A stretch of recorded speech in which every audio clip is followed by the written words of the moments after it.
Things are starting to get really, really worrying for David Reinbacher as he went from a prominent power play role to not even playing the bumper, to now not even on the power play or penalty kill as the team has been reeling. We got to break down all that's been going on with Reinbacher, though there are some positives in that situation. Plus, one of the most ridiculous trade proposals you'll see since Juraj Slafkovsky out west. We're going to break all that down and more on this Christmas Eve edition of Habs Digest. And hey, if you're a part of the Habs Digest family, thank you very much. And if you're not, hit the subscribe button. That's over 50% of you watching these videos. We are so close to 10,000. Every day we remind you, but every day you guys know how big a goal that is for YouTube. So if you could hit the button and you haven't already, we'd really appreciate it.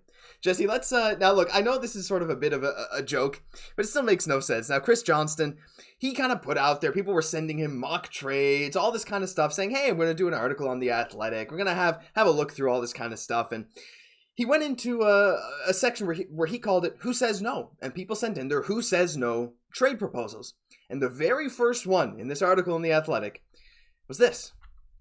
Who says no? Montreal sends Juraj Slafkovsky to Seattle for Shane Wright, says Andrew F. Shout out to you, Andrew F., whoever you are that sent this in. He said, this was cheeky. Montreal obviously drafted him first overall, but he said, I think it's the Canadiens that say no to this proposed deal. Slav has obviously faced a steep learning curve, but he's never sensed any buyer's remorse among Montreal's management. They still believe in his talent and are feeling encouraged by his recent performance, and so are we. I mean, that top line of Slav, Suzuki, and Caufield have produced 16 points together in their last 4 games.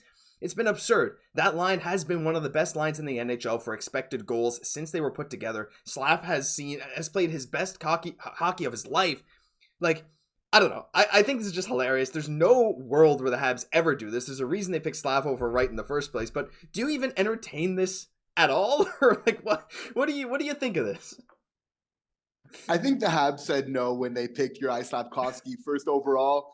And now that we have this first line seemingly set up now, the last thing we want to do, right, is kind of be trading that. And I can definitely get, that it's done in jest and everything. And, not trying to say anything about Shane Wright, obviously maybe not, a little bit of a different developmental path. He is in the AHL right now. He's putting up points, but we're happy with Juraj Slafkovsky. And like, not just on the ice, I feel like he was the kind of player we need. Like, not to say that like personality and culture is everything, but like, culture is important. And it's, we can't underestimate how big of a factor that is when like you're really kind of building a team from scratch, when you're finding a whole new identity. They said, this is the type of culture, the type of attitude that Juraj Slafkovsky has that we really want for this entire team. And isn't it easy just to kind of cheer for somebody like a Juraj Slafkovsky who's not afraid to smile, have a laugh. I'm sure he's pretty easygoing guy to be around. Not afraid to put in the work when he has to either. But, that's it. I don't know. I wouldn't trade Juraj Slafkovsky for any Christmas present right now. No, me neither. I mean, like you said, he's super likable. He clearly works hard on his game. He's self-deprecating when he needs to be, but not to the point where you're worried about his development at all. The guy knows what it takes to win. He knows what it takes to get better. We've already seen that. And that kind of attitude, that kind of like leadership mentality as well in his head where he's like, I know, like, I got to work my butt off. I got to set an example. All that kind of stuff. It's just exactly why we drafted him. And I don't know enough about Shane Wright to say, whether or not he's the same way. Of course, we saw his attitude after that draft pick. He says, and there's still so much, it's clouded in mystery. True. At the same time, I'm super happy with Slav. This is obviously, again, a joke trade request, but let us know down below. Because I bet you there's actually some of you watching that would take that trade. And if you are one of those people, I'd love to hear from you. We're not going to sit here and say you're totally wrong, but I'd love to hear your opinion down below.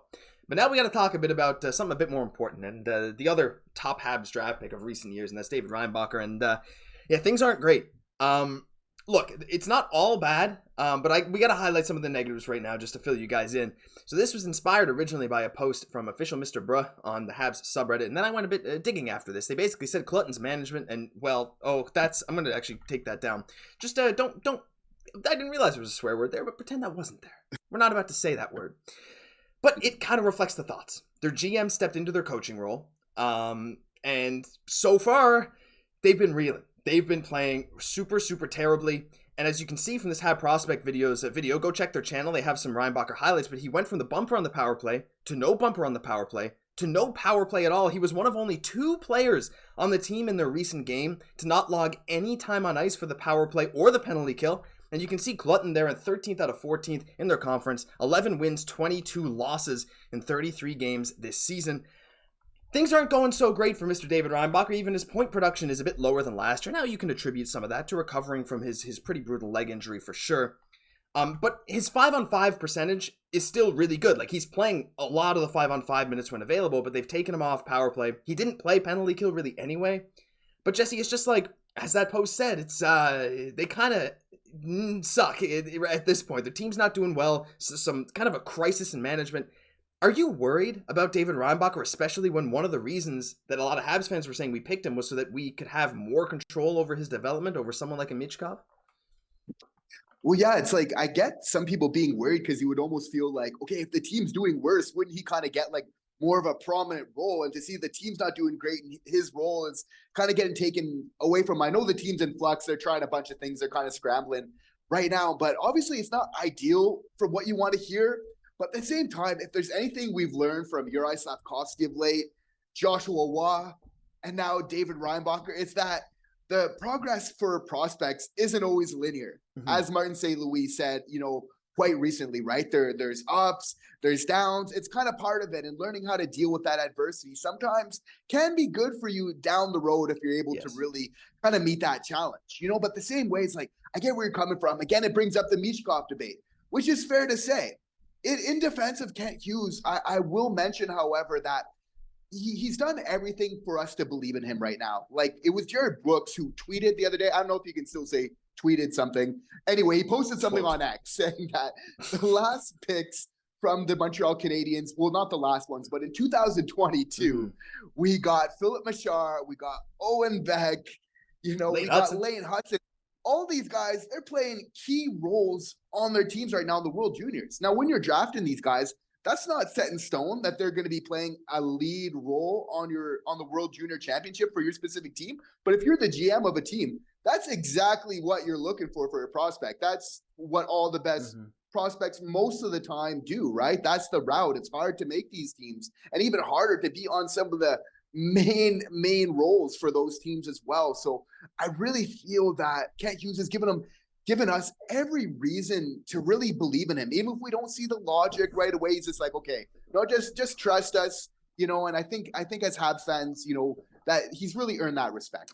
Yeah, like, I think you're right. And Habs have actually had a lot of leadership, like we've talked about with Kirby, Dach, with Cayden, Guhle, even in the past, someone like a Jacob Delarose, and while he didn't pan out, he was, I believe, a captain, right, in the World Juniors, which is really good. And we saw these guys, and even if maybe not all of them turn out to be, like, super top-end prospects, they still have, like, that kind of leadership quality, and it's clearly what Habs management is going for. And you got to think, too, if Austria was in this tournament, Reinbacher would be playing a prominent role, probably get a letter. Same thing with Bogdan. If Russia was allowed to be in this tournament, he would almost certainly be getting a letter as well. And so, yeah, I fully believe in the Habs development. Now, the question becomes, Jesse, would you like to see David Reinbacher in North America next year? Of course, with this situation going on, you're very right in that overcoming adversity, especially on a team like this, when you're so young, when you have such high expectations, to be taken off the power play, that challenge in front of you, if you have the mentality to overcome it, that can be so beneficial for you in the future, to be able to see yourself overcome these things, to become a better player in the process in a men's league. But there's a lot of people saying, like, why don't we just get him closer to the team? Which side of the fence do you think you're on? Because at this point, I truly think I'm leaning more towards just seeing him play in North America if he's able to. I'm not sure the details of the contract, but I kind of see the benefits in that right now.